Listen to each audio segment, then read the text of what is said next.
Bon, alors, bonsoir à tous. Ça me fait un plaisir de vous voir à ce, je crois, déjà neuvième cours. Je crois que si on arrive aujourd'hui à finir le, comment s'appelle cette sidra, cette série des cours, j'espère qu'aujourd'hui on va pouvoir vraiment faire une synthèse et finir. C'est la deuxième partie du cours sur les mariages.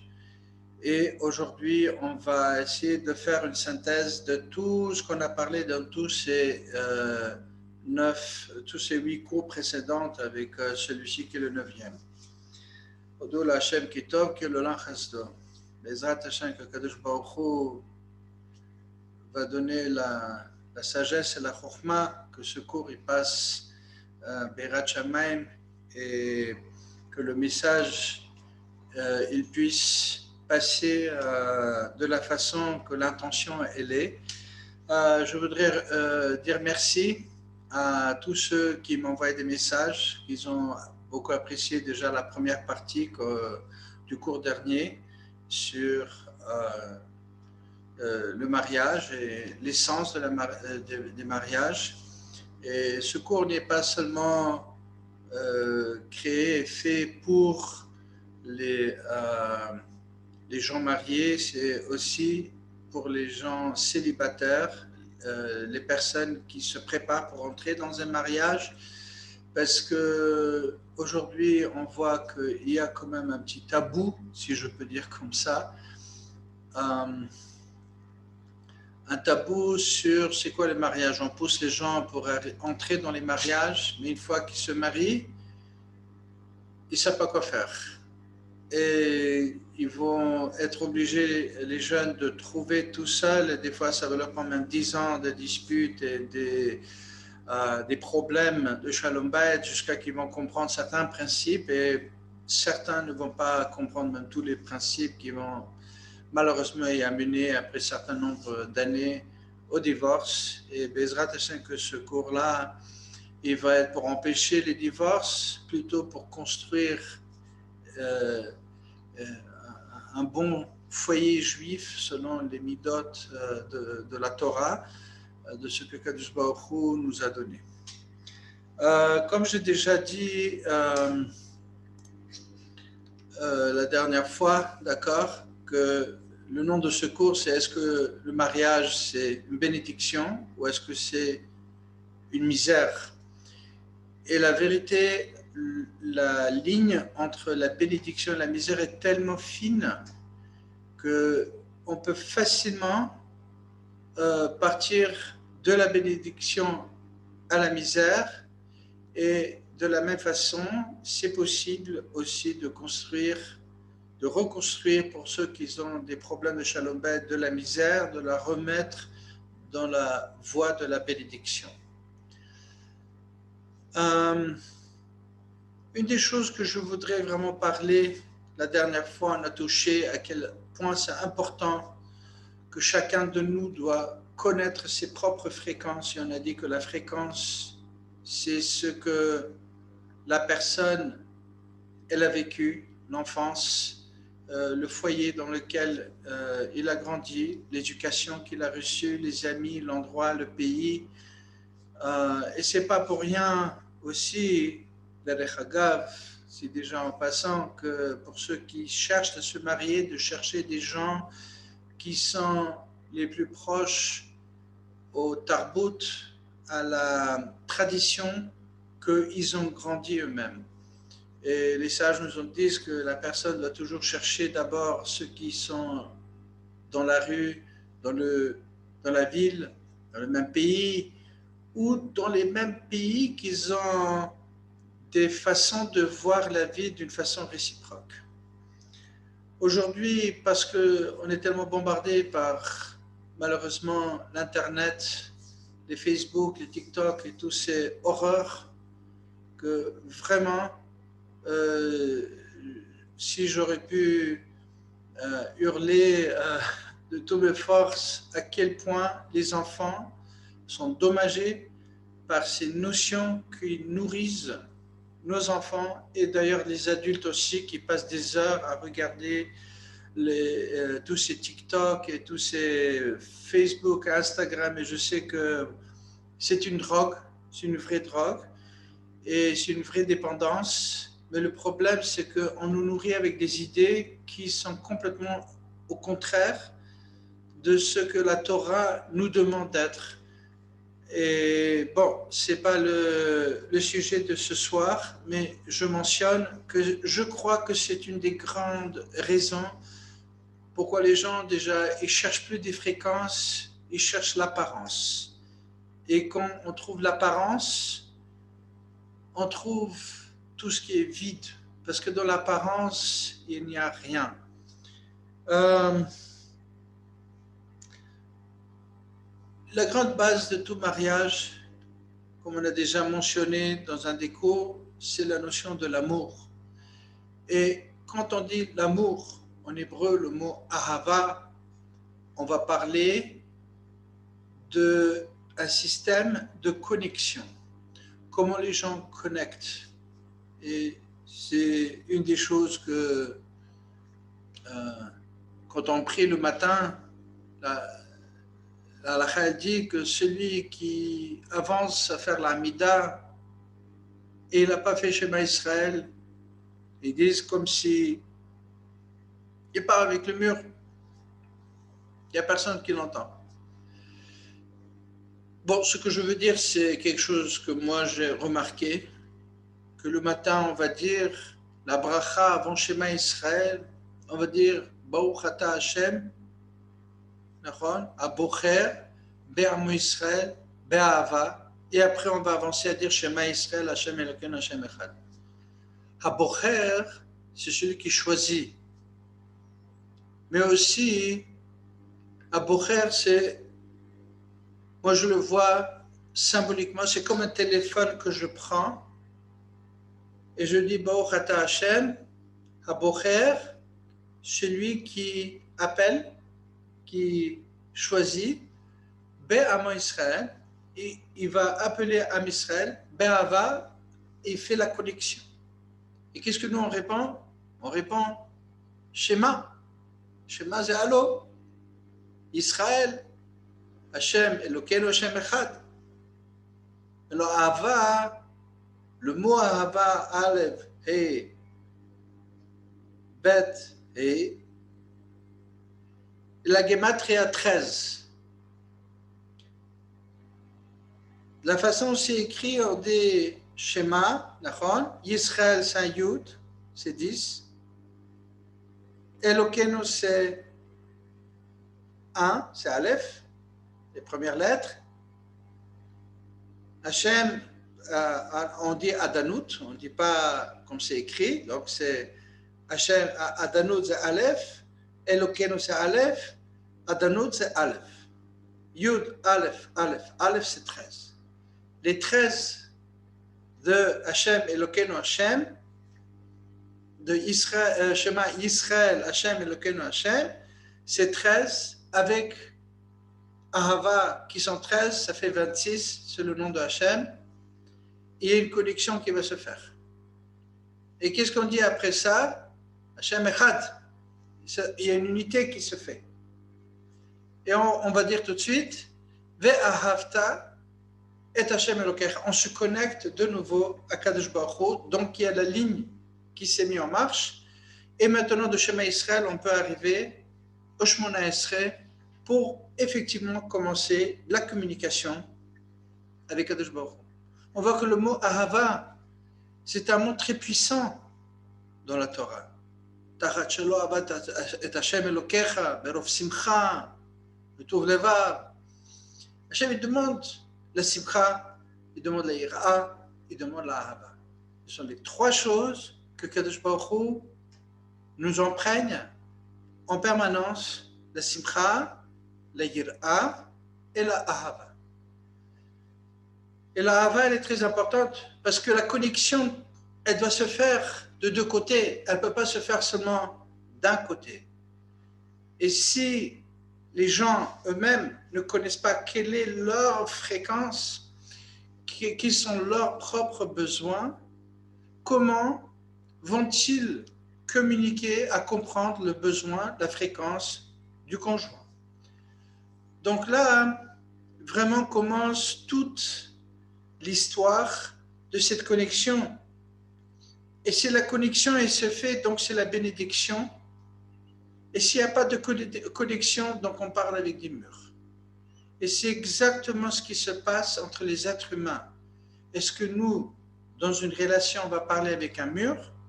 Ou est-ce que nous, on va connecter à l'autrui et l'autrui va connecter à nous? Donc ici, voilà quelques petites données. Maintenant, ce qui est important ici, c'est le mot Yira et le mot Simcha. Si vous regardez dans les livres des Sidurim, comment c'est écrit Yira et comment c'est écrit Simcha, vous allez voir qu'ils sont écrits avec la même notation. Le Yi et le Si, ils ont le Chirik.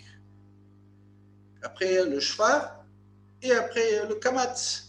Simcha, Yira.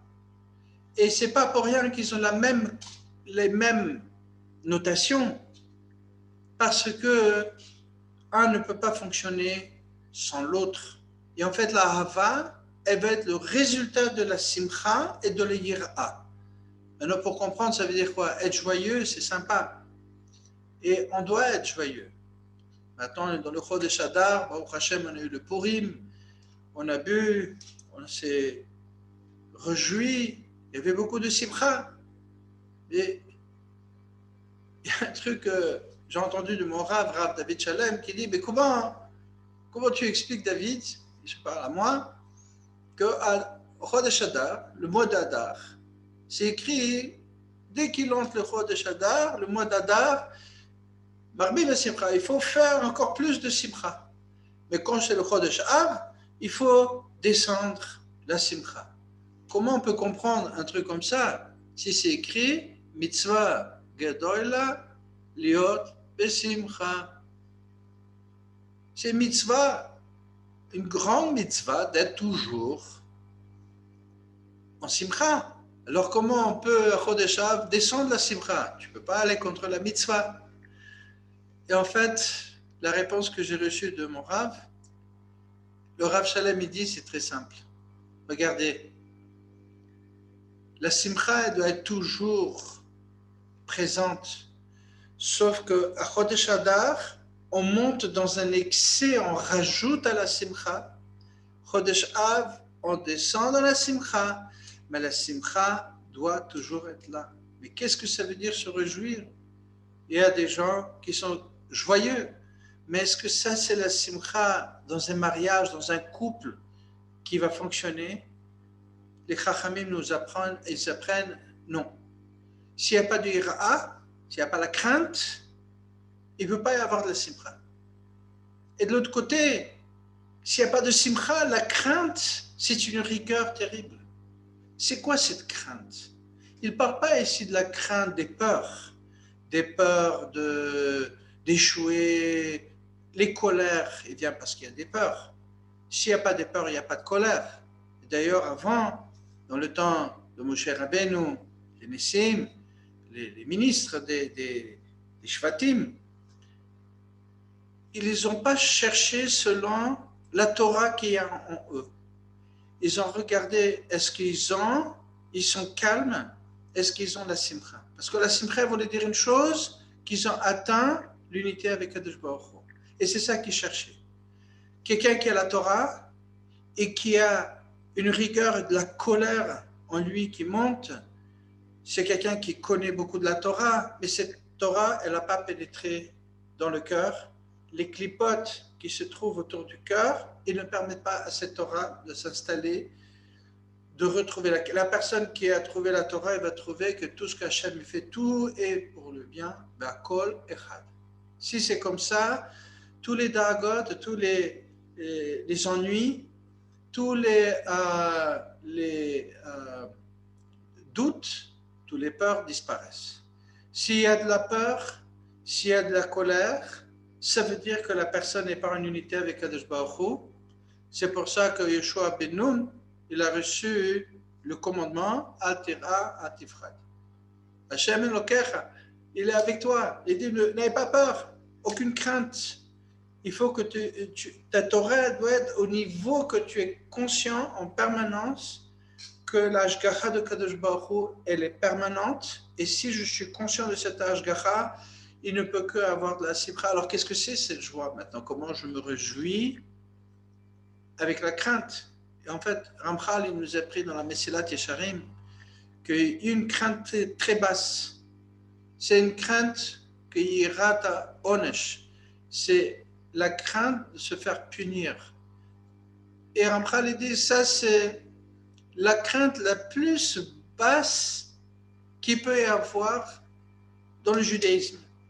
Et en général, on va utiliser cette crainte pour les gens qui sont pas bien, on va leur faire peur parce qu'ils ne vont pas comprendre autre chose.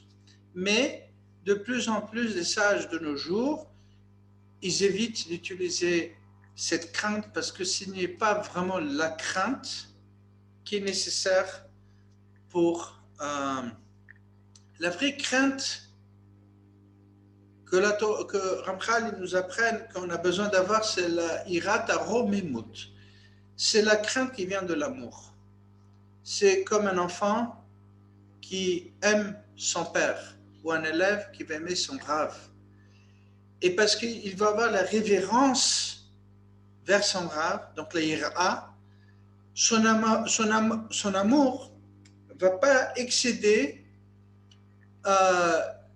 les limites de se permettre de parler n'importe quoi devant son père ou devant le Rav.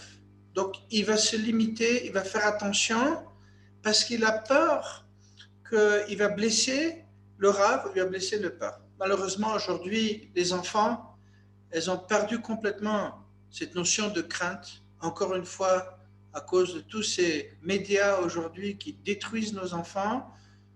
Et je crois qu'aujourd'hui, déjà, je ne sais pas, il faut vraiment prier pour ma chère parce que les gens, ils n'arrivent plus à parler, ils n'ont plus avec qui parler.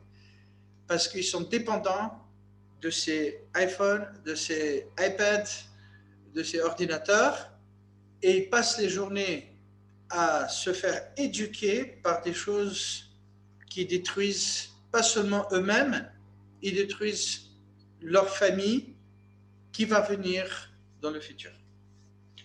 Donc, où je veux y arriver ici, cette crainte doit exister surtout dans le Beth Amikdash. Et ils disent que personne pouvait dans le Beth Amikdash acheter une vache. Et je ne sais pas, une vache peut coûter 100 000 shekels, c'est très cher, 100 000 euros. Et il arrive, ils vont abattre la vache, les Kohanim, et quand ils se mettaient sur la vache, ils devraient se mettre sur la vache et faire le vidouille, de dire le péché, entre guillemets, le transférer sur le korban, sur ce qui va être consumé dans le hauteur. Et ils disent, les sages nous apprennent, Ramchal il parle de ça, que si la personne, il n'était pas vraiment honnête, il a fait ça juste pour faire le korban, pour le sacrifice, comme ça, voilà, j'ai passé la carte, j'ai fait mon sacrifice, ce sacrifice va aller nulle part et Kadosh Baruch Hu ne voulait pas accepter. Et tout son argent qu'il a investi là-dedans, il ne sert à rien. Les mariages, mes amis, c'est exactement la même chose. C'est une structure qui est la plus proche au Beit Hamikdash. Aujourd'hui, on n'a pas de Beit Hamikdash. Mais sachez une chose, que la lumière qui se présente à la choupa, que le khatan, le kala vont se mettre dans la choupa, si on aurait pu voir quelles sont les lumières qui descendent, parce que c'est exactement les lumières qui étaient dans le Beit Hamikdash, ici à Jérusalem, que Hachem le construit, Bezrat Hashem, Bimera, Biamenu. Et ça, hein, c'est très important. Pourquoi? Parce que maintenant, quand un couple va commencer à communiquer, parce qu'on se connaît, le couple se connaît, il relaxe. C'est ma femme, c'est mon mari. Et il commence à parler l'un avec l'autre comme si c'est juste ma femme, c'est juste mon mari. Sachez une chose, que s'il n'y a pas de crainte qui vient de l'amour, c'est-à-dire que l'homme ou la femme, peu importe, ne va pas savoir aimer l'autrui avec la crainte de ne pas blesser l'autrui, ce sacrifice qu'il va mettre pour cette famille va à la fin finir sans aucun résultat et ce foyer ne va pas tenir. Et c'est très important que chacun de vous, je parle des gens mariés, quand vous voyez votre conjoint, et ne faites pas des fautes. J'ai dit ça dans un cours. Beaucoup de filles se croient pour des reines, il n'y a pas de problème. Elles sont Bat Israël, Tovot Hena. C'est écrit. Mais les hommes aussi, ils doivent avoir leur place. Si la Shrina, elle est liée à la femme, la Shrina, elle doit avoir un endroit où elle peut se poser. Elle a besoin d'une maison, une structure. C'est l'homme qui est cette structure. Et si cette structure, elle n'est pas respectée, la Shrina, elle n'a pas où se poser. Et s'il n'y a pas de Shrina, cette structure, elle est vide, elle ne sert à rien. Et c'est pour ça, dans les Kavanot, on dit Bitril Urchimu, Urchimu Trilu. On fait les Shem Yichud Kusha Brichu Shrite, et on va dire, on se approche à Kadosh Baruch Hu avec l'amour, la crainte, l'amour. On veut que les deux soient une unité. Alors maintenant, on va parler sur les problèmes qui vont se traduire dans les couples. Mais avant de même parler de ces problèmes, s'il vous plaît, commencez à parler avec votre conjoint comme si c'est votre homme, c'est la structure dans laquelle la Shrina doit se poser. S'il n'y a pas de Beit Hamikdash, qui est une maison de Dieu, cette Shrina, elle est en galoute. Elle n'a pas où se poser. Donc il faut donner l'hommage, il faut donner une révérence, un respect, un amour à cette structure. Et de l'autre côté, l'homme, vis-à-vis à sa femme, essayez, quand vous parlez de votre femme, de voir que derrière cette femme, derrière ses yeux, derrière ses paroles, cette voix qui crie, qui n'est pas content ou content, je ne sais pas, il se trouve vraiment la lumière de la Shekhinah Atzma, elle est là-bas. Et pour tous les hommes, je vous dis, vous savez, Yom Bracha, que même le Rebbe Minalubavitch, il ne pouvait pas faire. Rabbi Shimon Bar Yochai, il ne pouvait pas faire. Même Moshe Rabbeinu Atzmo, il ne pouvait pas faire. C'est la bracha que beaucoup de femmes, parce que le féminisme aujourd'hui tape la tête partout, et elles vont être pas contentes parce que les hommes dans le Birkot HaShachar, dans les bénédictions du matin, ils disent Baruch Ata Hashem Shelo Asani Isha, que tu ne m'as pas fait une femme. Et la femme, il dit Chez Asani Kirtsono, qui m'a fait à sa volonté. Mesdames et mes amis, qui peut de nous, les hommes, dire, alors, avec l'orgueil, regardez Kadosh Baruch Hu, et de dire je suis à ta volonté, vraiment? Kadosh Baruch Hu ouvre les livres et dit à ma volonté, je vois, qu'est-ce qu'il y a à ma volonté chez toi? Mais cette fille qui ne garde même pas Shabbat, elle fait rien, elle fait Bechinam, gratuit, chez Asani Kirtsono. Pourquoi? Parce que la Shrina, elle est avec elle, avec une Bat Israël, la Shrina, elle est toujours. Même si elle fait des fautes, si elle fait tchouva, la Shrina, elle est avec elle. Vous savez, quand une fille va naître, elle va naître avec entre 400 et 600 000 ovocytes.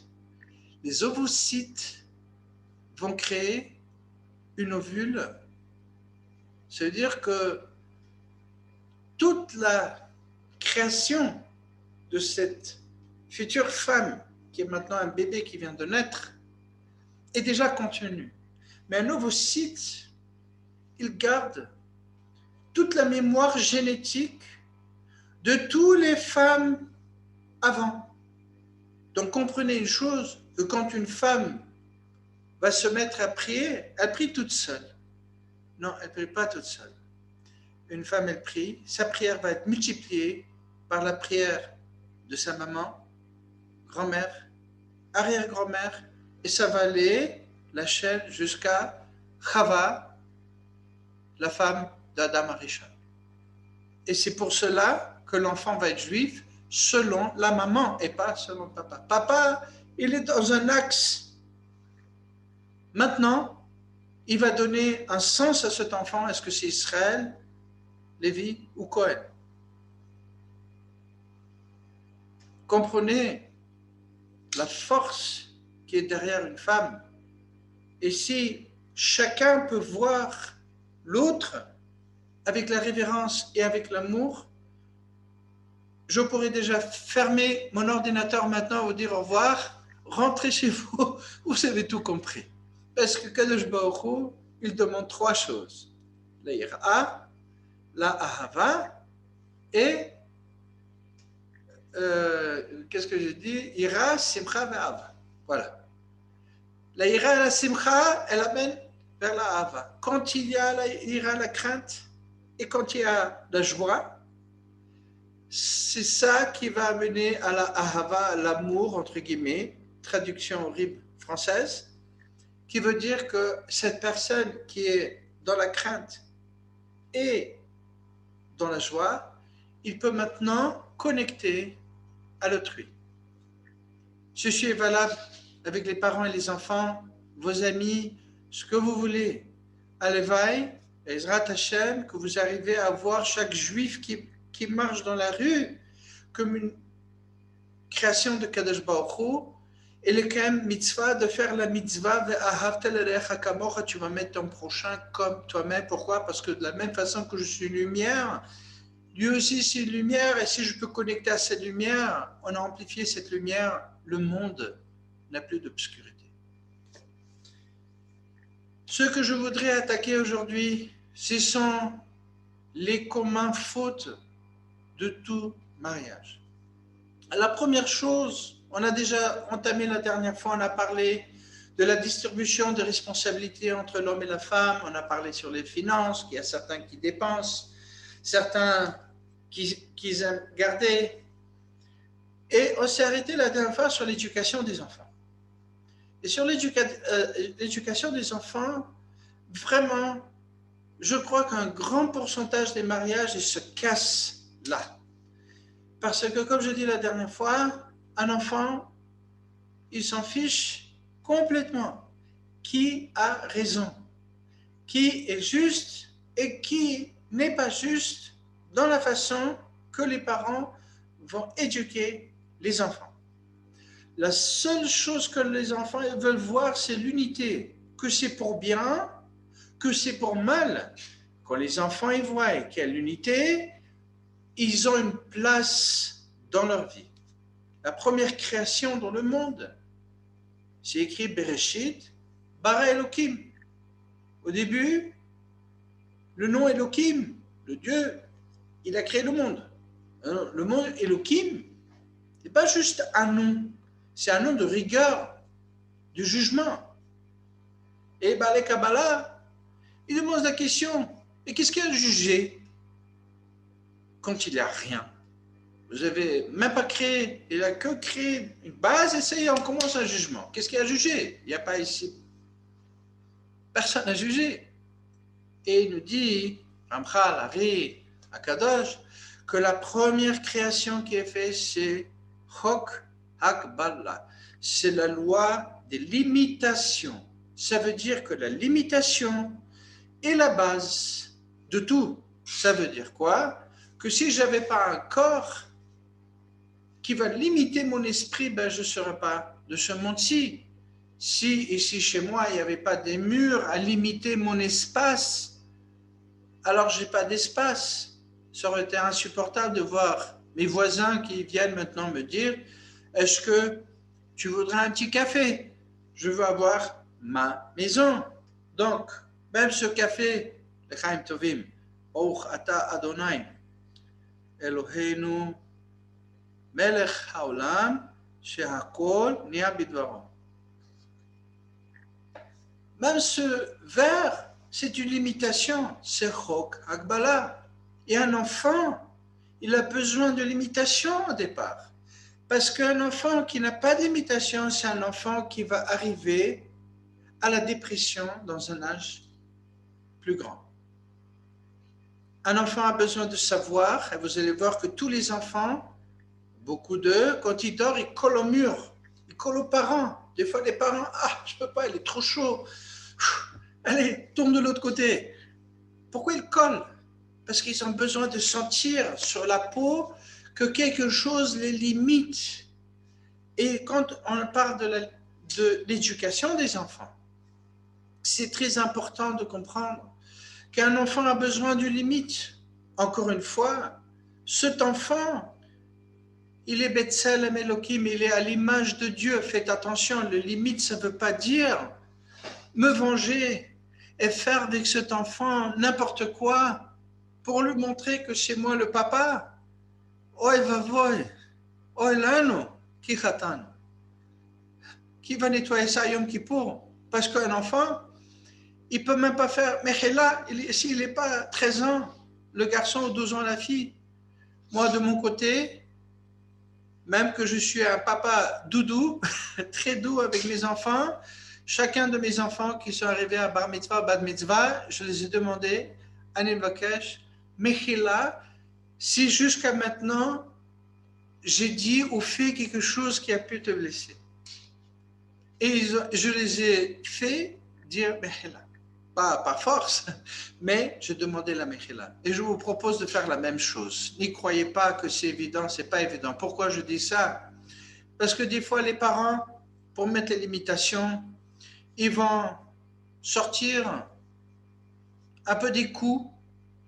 Et ce qu'il dit Rabbi Yaakov Peretz Shlita, le Rosh Yeshiva de Midrash Faradi, ici à Eratika, à la vieille ville, il dit Oy la Adam, qui donne une gifle à son enfant. On ne peut pas gifler. Le panim, c'est le tselem Elohim. Si déjà vous êtes obligé, il y a derrière, vous pouvez faire un peu, je ne sais pas, enlever la poussière un tout petit peu. Moi, personnellement, je pense que si vous voulez punir un enfant, de le mettre dans sa chambre et je vous demande, s'il vous plaît, ne fermez pas la porte. Surtout, ne fermez pas la porte. L'enfant doit savoir qu'il peut s'en sortir, qu'il a teshuva. C'est votre colère, vous le contenez à vous-même, vous prenez un médicament, un calmant, je ne sais pas, un whisky pour y les passer. Mais s'il vous plaît, ne vous vengez pas sur les enfants. Alors, si vous les mettre dans la chambre, soyez à la porte, à l'entrée de la chambre, et faites simplement qu'il doit dire slicha. Il doit dire je suis désolé, je m'excuse. L'enfant, l'effet qu'il est déjà limité, c'est assez pour lui. Il va crier, il va taper, il va faire ce qu'il veut. Mais le moment qu'il a dit je m'excuse, il sort. Il faut qu'il sache qu'il y a teshuva. Il y a des enfants, ils ont grandi dans des maisons où les parents, bon ça c'est la génération d'avant, les parents les ont battus, ou pire que ça, ils étaient silencieux. J'ai un patient qui m'a raconté que son père, qui est en bonne santé, il ne lui parlait pas pendant 4-5 semaines. Il parlait qu'à sa femme, et maman parlait avec lui. Il ne voulait pas le voir. Il ne le tapait pas, mais il ne disait pas un mot. Il faisait comme si l'enfant est mort. Il n'existe pas. Croyez-moi que cet enfant aujourd'hui, il souffre énormément avec des stress internes et ça vient de ces silences. Le silence n'est pas une façon d'éduquer les enfants pour qu'ils comprennent, entre guillemets, qu'ils ont mal fait. Vous avez quelque chose à dire?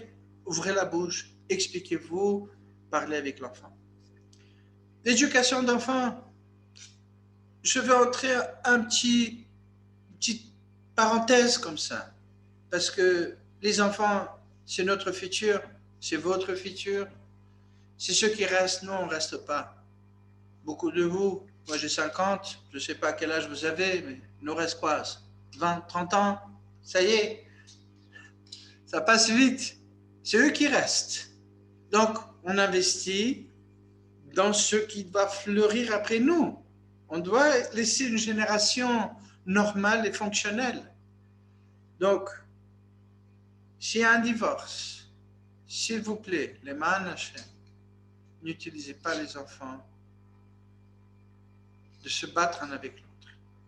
Il y a un divorce, les enfants ne sont pas divorcés ni de papa, ni de maman. Le message doit passer que maman et papa vont rester maman et papa la netzach. Ce que maman peut-être peut se marier avec quelqu'un d'autre et que papa peut aller de l'autre côté, c'est quelque chose qui est privé à papa et maman. Mais les enfants eux-mêmes, ils n'ont pas divorcé, ni papa ni maman. Et je veux dire à tous ceux qui prennent les enfants pour les, entre guillemets, éduquer à quel point l'autre conjoint, il est mauvais, il va se trouver que cet enfant va se tourner demain contre ce parent et il va être l'ennemi de ce parent qui a parlé mal. Maintenant, s'il n'y a pas de choix, expliquer, s'il y a besoin d'expliquer des choses, mais encore une fois, Beira, Ahava, Vesimcha, avec gentillesse. Choisissez les mots. Dites à votre enfant qu'il est obligé de respecter, même si papa ou maman, imaginons, ils ne font pas quelque chose comme il faut, peut-être ils boivent, peut-être c'est un criminel, peut-être qu'il y a quelque chose qui ne va pas, je ne sais pas.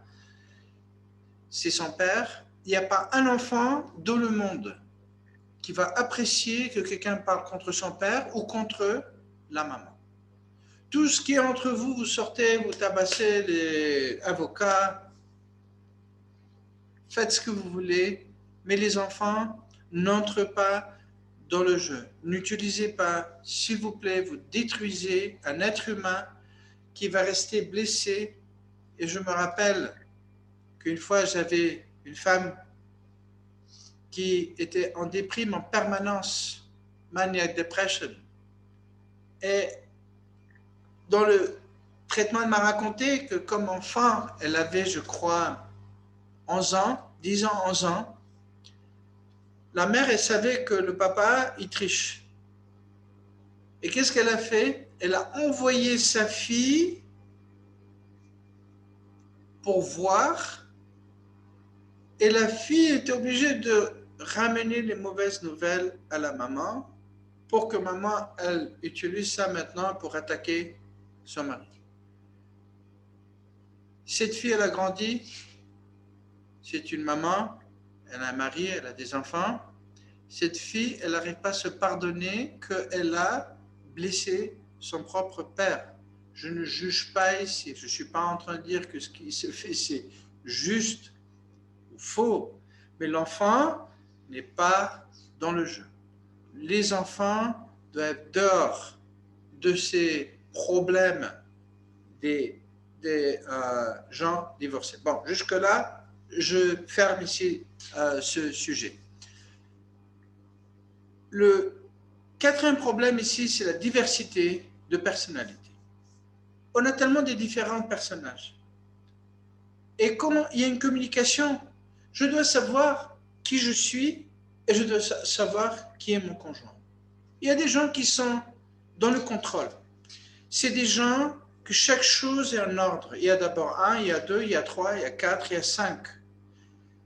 Maintenant, si le conjoint, il n'est pas quelqu'un qui est dans la rigueur de contrôle des limites fortes, Comment faire pour que celui qui n'est pas contrôle, il n'est pas celui qui essaie de contrôler tout, mais peut-être un peu créatif, il peut vivre avec une personne qui est celui qui est dans les limitations permanentes. Alors, le travail ici va se faire toujours de deux côtés. C'est que celui qui contrôle, d'abord, il doit connaître que ça, c'est son chemin. Mais il doit accepter, parce qu'ici, il y a deux choses qui sont importantes de vraiment comprendre pour vous et de vraiment mettre dans la tête. Il y a deux travaux à faire dans le couple. Un, c'est le travail sur soi, chacun sur soi, bien sûr le couple avec. Et l'autre, c'est le travail sur l'acceptation. Je dois accepter que celui qui se trouve à côté de moi, il est différent, il a le droit d'être différent que moi. Ma femme, mes enfants ne sont pas un miroir de moi. Ils se représentent. Et plus que ça, moi, si je suis quelqu'un qui contrôle, je dois accepter que mon travail à moi en tant que parent, conjoint, ami, je ne sais pas, c'est d'aider cette personne de se développer dans sa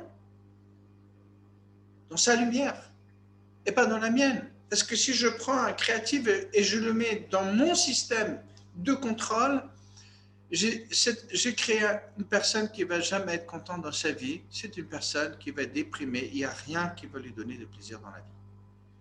Donc, de l'autre côté, les gens qui ne sont pas dans le contrôle, eux aussi, c'est de d'abord comprendre quelle est leur tonalité, si je peux dire comme ça, quelle est leur modalité de qui ils sont, et faire les efforts, d'abord d'exprimer leur modalité, mais de faire les efforts autant qu'ils peuvent, de reconnaître la racine, la fréquence de son conjoint, de son ami.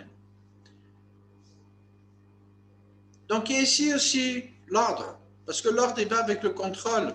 J'ai ici mis deux choses, mais c'est une chose. Donc, on a les créatifs. Le créatif, c'est compliqué. Créatif, c'est des gens qui ont besoin de parler, ils ont besoin de dessiner.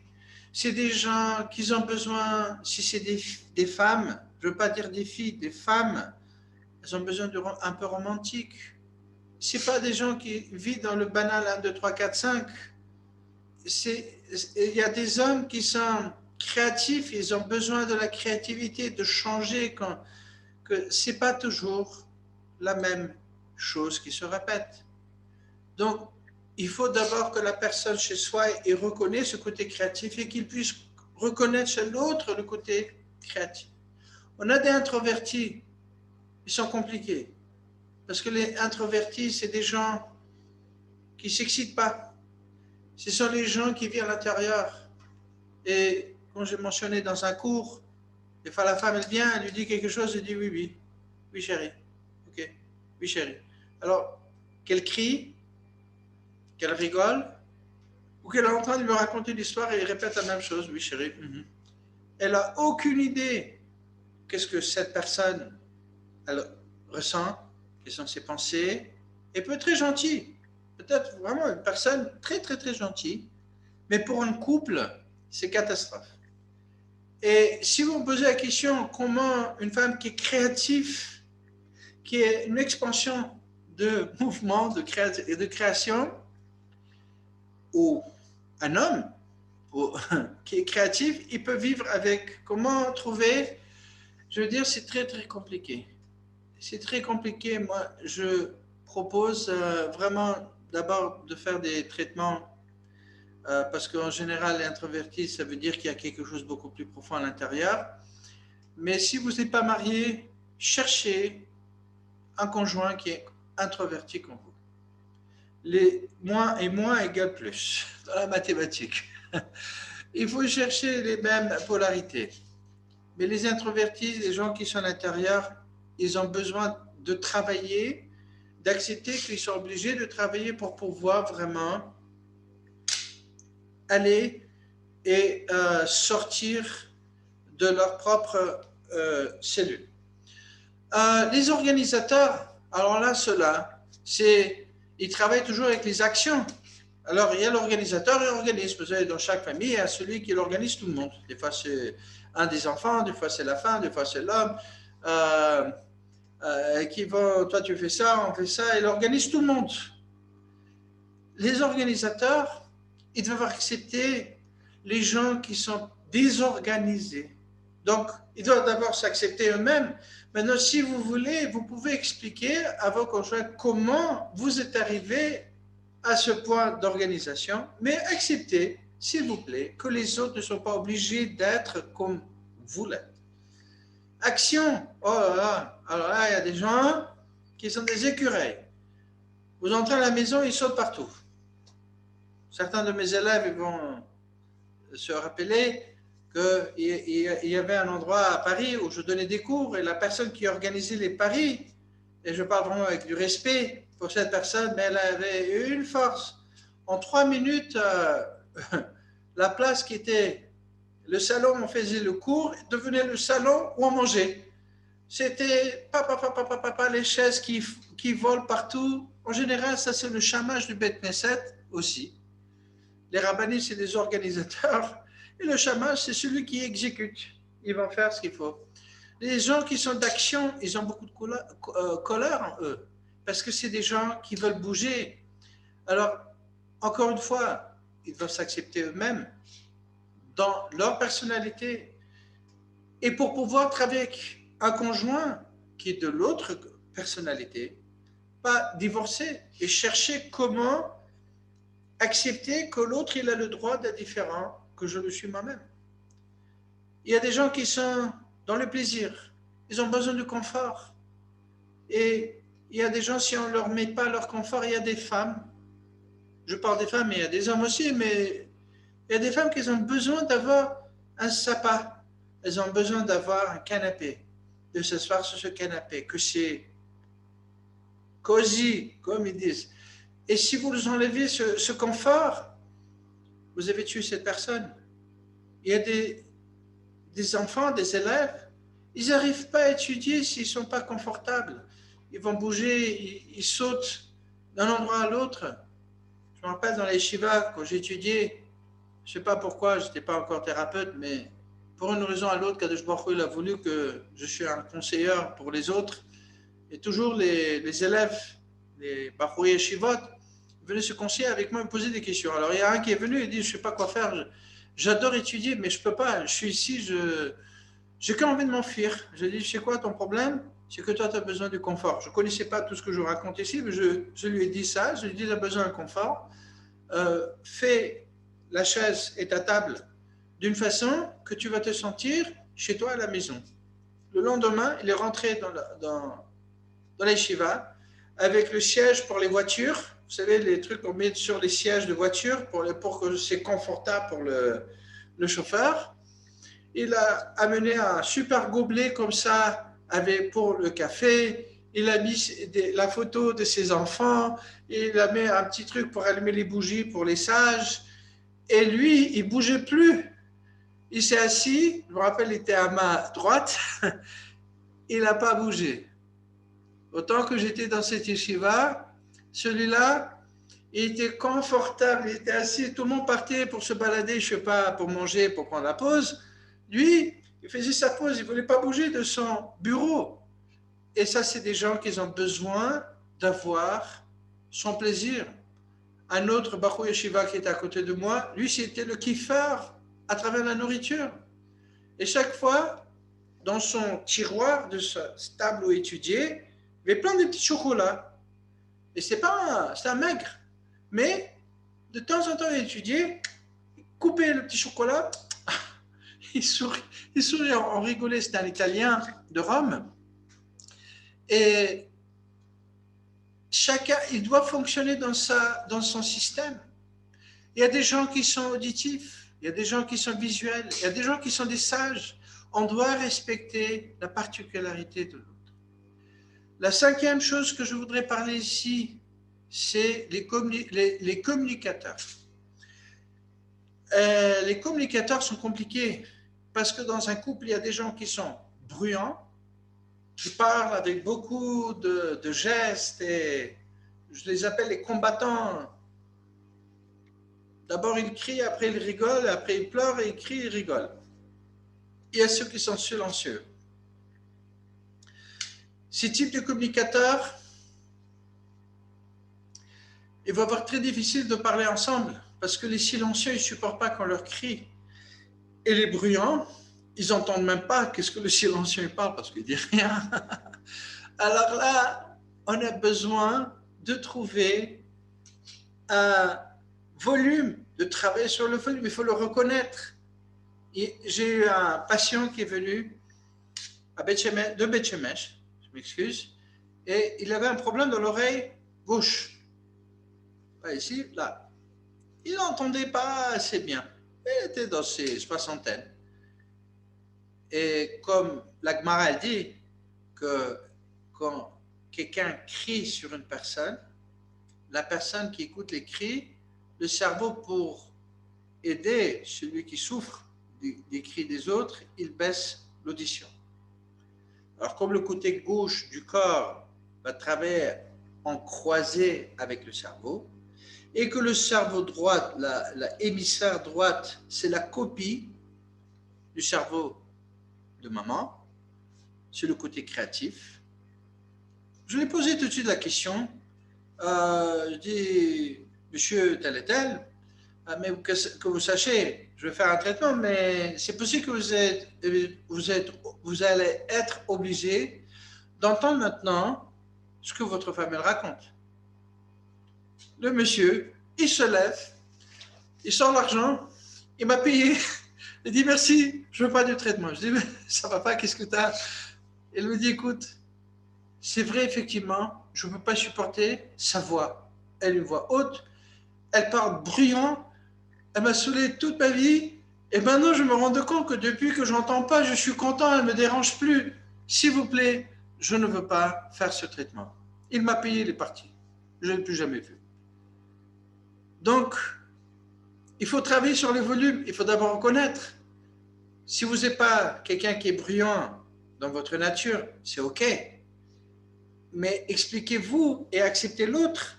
Essayez un peu de faire un petit effort pour monter les volumes pour que les deux puissent communiquer. Le prochain qui est important ici, c'est les langages d'amour. Et celui-ci, c'est un grand tueur et c'est un grand builder. Builder, c'est-à-dire constructeur de couple, d'une famille. L'importance d'exprimer ses émotions, elle est primordiale. Mais attention, il y a ceux qui n'expriment pas les émotions, il y a une raison pourquoi ils n'expriment pas. Parce qu'encore, je reviens sur ce donner de accepter. Posez-vous tous les questions. Est-ce que vraiment vous êtes capable d'accepter une émotion d'un proche qui n'est pas comme vous aurez voulu entendre et voir?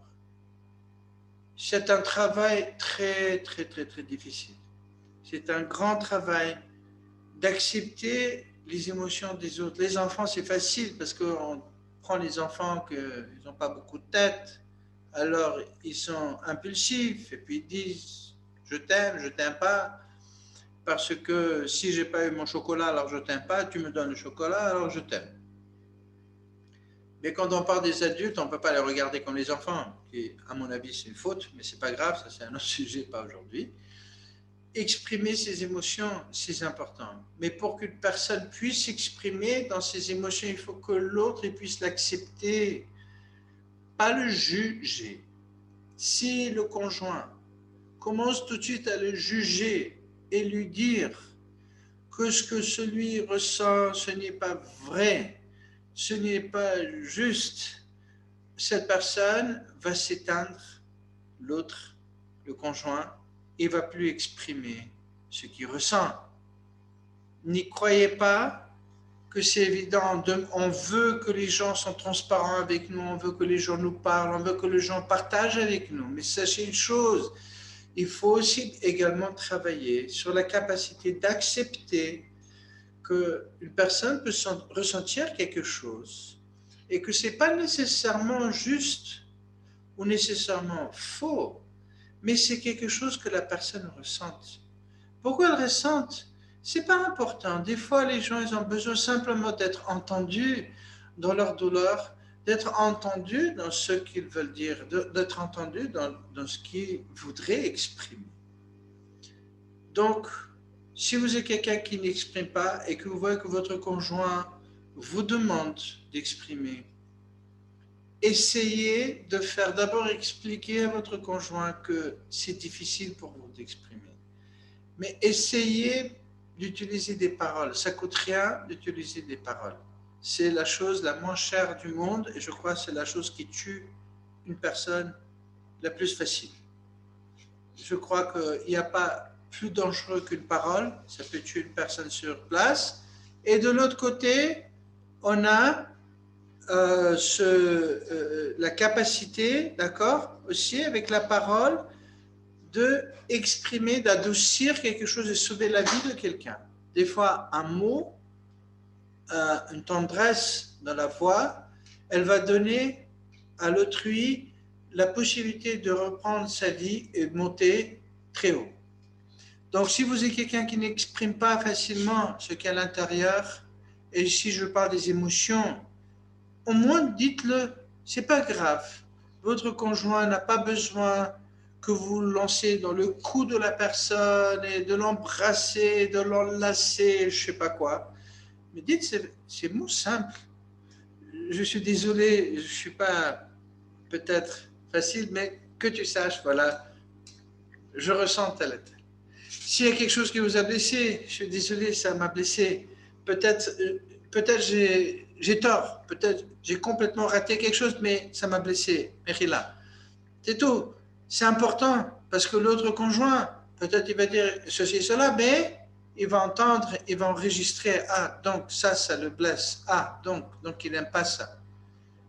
Celui qui exprime les émotions trop fort, c'est très bien. Si votre conjoint est aussi quelqu'un qui exprime les émotions. Mais si votre conjoint, c'est quelqu'un qui n'exprime pas les émotions, essayez de tempérer, acceptez que c'est important, mais au moins montrez votre excitation au conjoint qui n'exprime pas facilement ses émotions quand il va faire un effort. Même si peut-être ce qu'il va dire, ce n'est pas ce que vous avez voulu entendre, mais au moins donnez-lui au dédoute, comment dire, de lui donner un support. Ah, super, Toda, tu t'es exprimé, ouais, c'est tellement important. C'est pas grave, on va voir comment on va s'arranger. On a parlé la dernière fois comment il faut arranger, mais donner à ce conjoint la possibilité de s'exprimer et donner lui une récompense au fait qu'il exprimait quelque chose, même si c'est petit, peut-être c'est serré.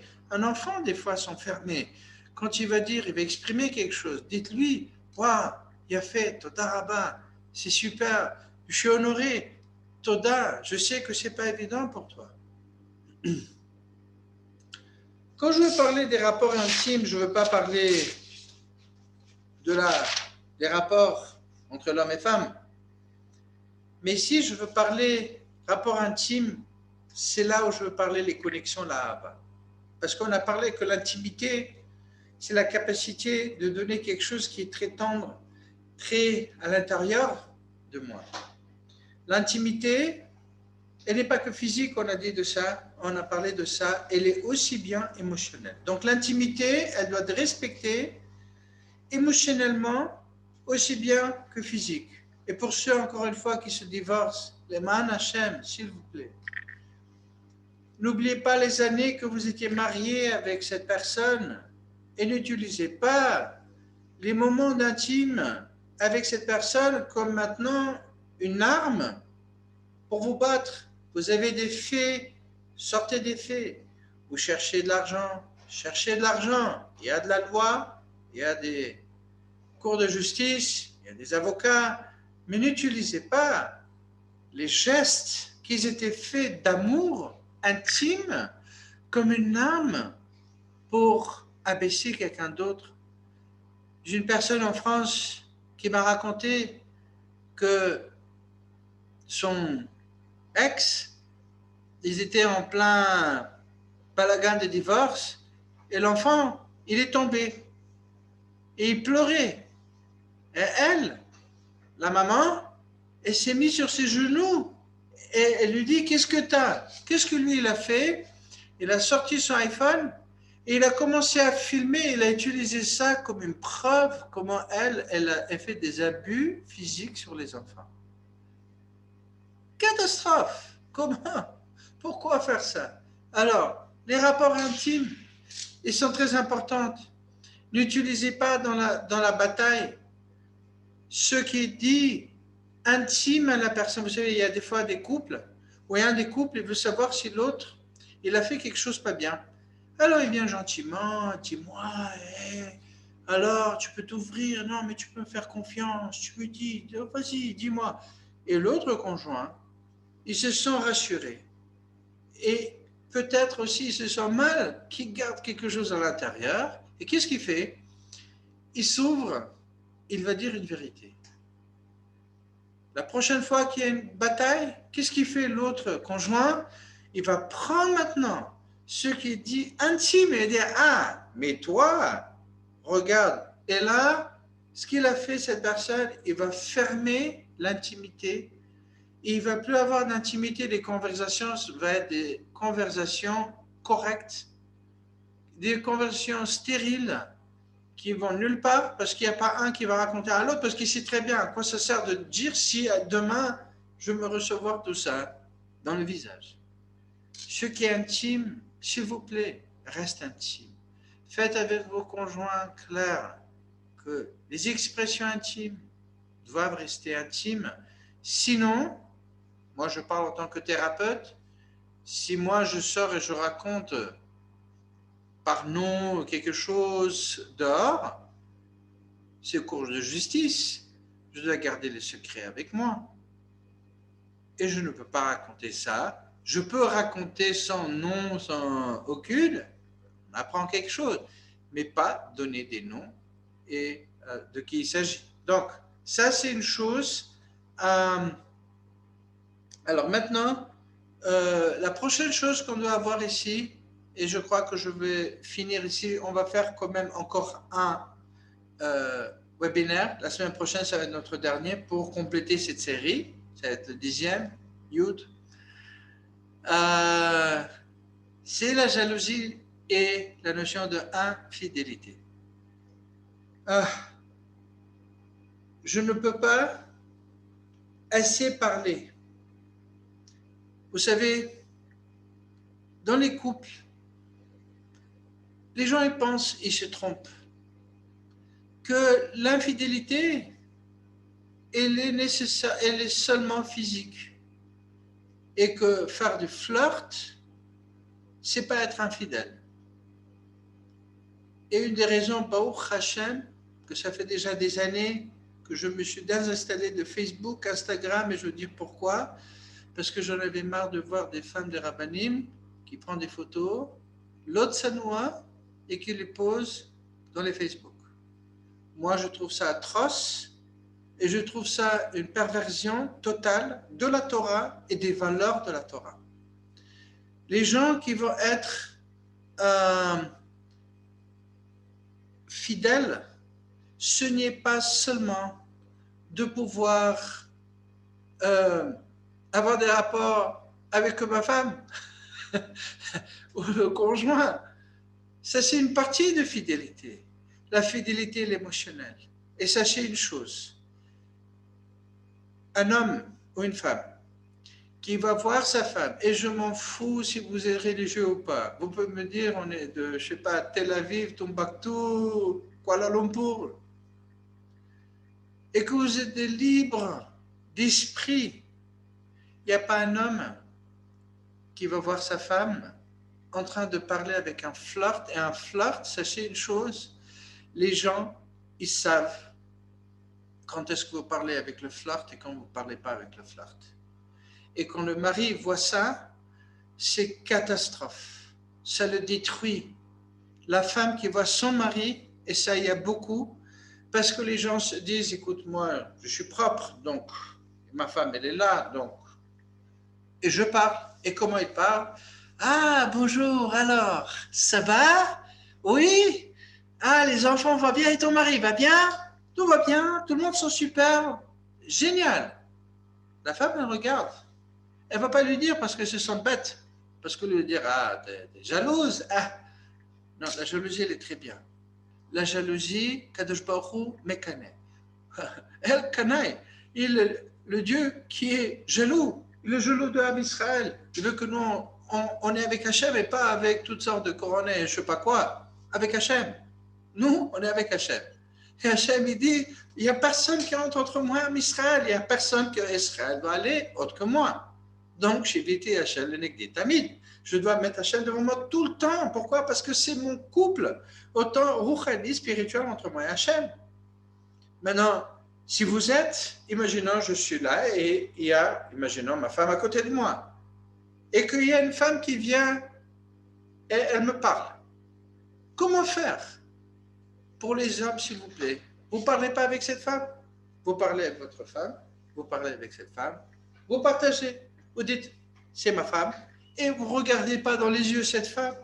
Vous allez parler avec cette femme, et vous tournez vers votre femme, et vous parlez avec cette femme. Là, il ne va pas avoir de jalousie. Les femmes, c'est la même chose. Des fois, il y a des femmes qui vont rencontrer des amis d'enfance, et qu'est-ce qu'elles vont faire? Elles vont commencer maintenant à communiquer. Alors, ça va, elle le regarde comme ça dans les yeux, et l'homme à côté, il se sent comme s'il les dérange. C'est son mari. Elle ne peut pas faire ça. Ça, c'est être infidèle à son mari, complètement. Ce mari, il se sent comme si elle est déjà partie. Ils ont que à s'attraper par la main et partir. Alors, si vous pouvez aussi, ne faites pas vos hommes jaloux. Vous parlez, ah, c'est mon mari. Vous parlez avec le mari et vous racontez ici, je raconte là, je raconte. Le mari, il est parti. Votre mari, votre femme est numéro 1. Les enfants, 2. Tout le reste, 3. Si votre femme, votre mari n'est pas numéro 1, Shrina, elle n'entre pas dans votre maison. Votre maison, ça va être une maison de toujours de disputes constantes. Pourquoi? Parce qu'il y a la jalousie. Et on a vu la Gemara Sota, toute l'histoire de la Sota. C'est pas que la femme, elle a trompé son mari. Elle est partie se cacher avec un autre homme pour faire son mari jaloux. La jalousie, elle est terrible. Pourquoi? Elle ne fait pas des fautes. Les gens qui flirtent, c'est pas moins grave que ceux qui vont aller commettre adultère ailleurs. S'il vous plaît, un adultère, d'être infidèle, c'est un viol du conjoint. Et les conjoints qui ont vécu des années étant violés par des conjoints qui ont fait le flirt tranquille, c'est des gens qui sont dommagés. Vous avez détruit, vous avez tué un être, vous avez pris une fleur et vous l'avez comme ça écrasé. S'il vous plaît, c'est très important. Moi, j'aurais même ouvert ici, un côté de jalousie, même vos enfants quand ils viennent, s'ils sont grands. Ne soyez pas de parler avec les autres et l'enfant n'existe pas. Entrez-le dans la conversation. Il est important. Lui, il est important. Son rave est important, les amis sont importants, mais lui, il est le plus important. Lui, il m'intéresse. Quand j'étais un violoniste, il y avait un prof qui a dit à ma maman, il a dit, s'il vous plaît, votre fils, parlez de moi, c'est un doué, je vous demande de ne pas avoir aucun pitié sur aucun professeur. Vous voyez que le professeur n'a plus rien à dire à votre fils, vous le divorcez, ce professeur, tout de suite, vous cherchez quelqu'un qui est plus grand. Parce que si vous avez le pitié sur ce professeur, c'est votre fils que vous êtes en train de dommager, ce n'est pas le professeur. Donc, ici, En conclusion, parce que ça y est, il faut conclure cette...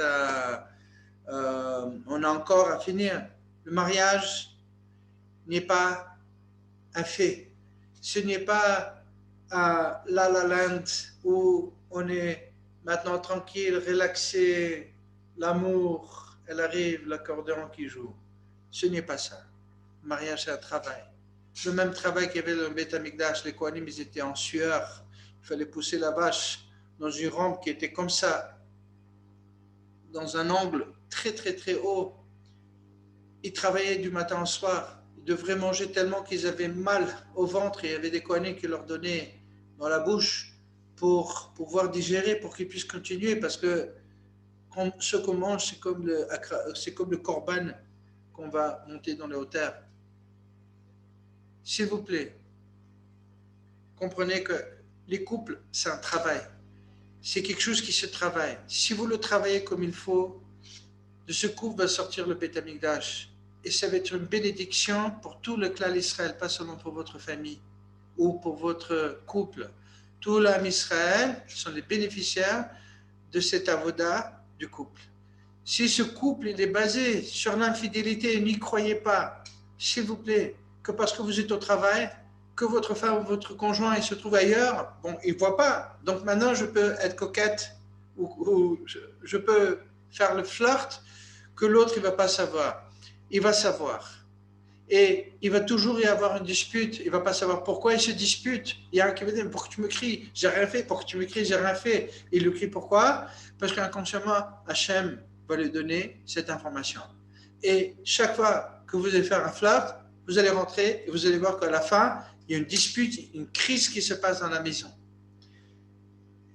Iratson, que ce cours il va servir uniquement à faire Shalom Bayit et construire un foyer juif de la Kedusha, de la Tahara, de la Mashmaout, de la Mahout, du bien.